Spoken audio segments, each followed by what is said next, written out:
उत्तर प्रदेश के छोटे से गांव रामपुर में होली का त्योहार बड़े धूमधाम से मनाया जाता था। हर साल की तरह इस बार भी पूरे गांव में रंग, गुलाल और गुजिया की खुशबू फैली हुई थी। लेकिन इस घर में होली के रंग थोड़े फीके थे, क्योंकि इस घर में रहती थीं सख्त स्वभाव की सास शांता देवी और उनकी नईनबेली बहू पूजा। पूजा शहर में पली बढ़ी थी, पढ़ी लिखी और समझदार। वहीं शांता देवी परंपराओं में विश्वास रखने वाली, अनुशासन प्रिय और थोड़ी कठोर स्वभाव की थीं। दोनों के बीच छोटी छोटी बातों पर मतभेद हो जाते थे। होली से एक हफ्ता पहले घर में तैयारियां शुरू हो गईं। शांता देवी रसोई में बैठी गुजिया बना रही थीं। पूजा उनके पास आकर बोली, माँ जी, मैं मदद कर दूं? शांता देवी ने बिना देखे ही कहा, तुमसे ये देसी काम नहीं होंगे बहू, तुम जाकर अपने कमरे में आराम करो। पूजा का दिल थोड़ा दुखा, लेकिन उसने मुस्कुराकर कहा, माँ जी, सीखने से सब आ जाता है। शांता देवी ने तिरछी नजर से देखा, हमारे जमाने में बहुएं खुद सीख जाती थीं, सिखाना नहीं पड़ता था। पूजा चुप हो गई। उसे लगा शायद वह इस घर में अभी तक अपना स्थान नहीं बना पाई है। होली से 2 दिन पहले गांव में फाग गीत गूंजने लगे। ढोलक की थाप पर औरतें गा रही थीं, रंगों की बहाई रे, दिल में खुशियां लाई रे, बुरा न मानो होली है। Everybody, होली है, रंग बरसे होली है, होली है, होली है। पूजा ने सोचा कि वह भी मोहल्ले की औरतों के साथ जाकर गीत गाएगी। उसने साड़ी पहनी और तैयार होकर बाहर आई। शांता देवी ने देखा और बोली, बहू, ज्यादा दिखावा ठीक नहीं। घर की लक्ष्मण रेखा पार मत करो। पूजा के कदम रुक गए। उसने धीरे से कहा, माँ जी, मैं तो बस गांव की औरतों के साथ त्योहार मनाना चाहती हूँ।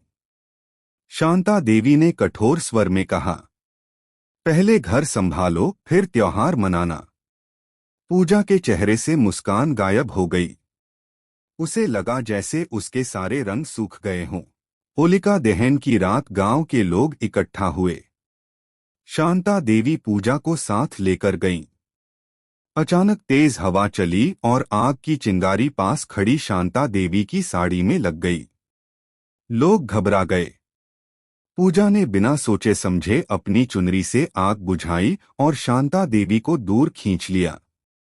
उसके हाथ जल गए। शांता देवी स्तब्ध रह गईं। उन्होंने पहली बार बहू को अलग नजर से देखा।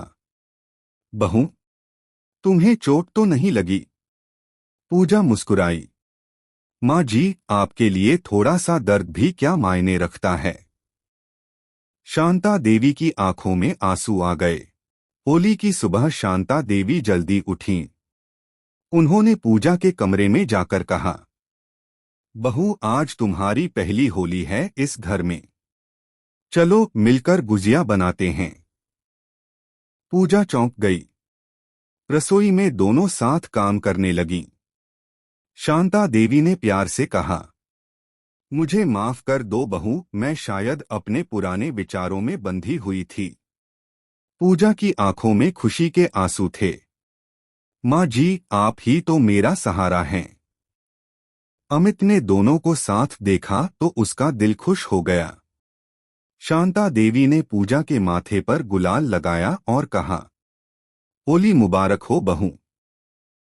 पूजा ने उनके पैर छूकर कहा, होली मुबारक हो माँ। पूरा आंगन रंगों से भर गया। गांव की औरतें हैरान थीं।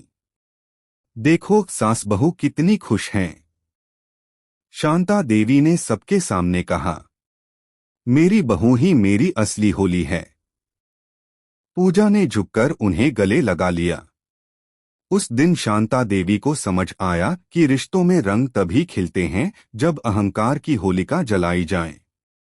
और पूजा ने सीखा कि धैर्य और प्रेम से सबसे कठोर दिल भी पिघल सकता है।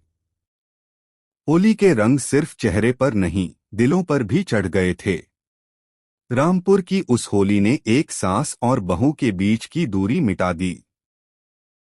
अब हर साल होली पर शांता देवी सबसे पहले अपनी बहू के हाथों से गुलाल लगवाती थीं, क्योंकि उन्होंने जान लिया था, रिश्तों के रंग सबसे अनमोल होते हैं।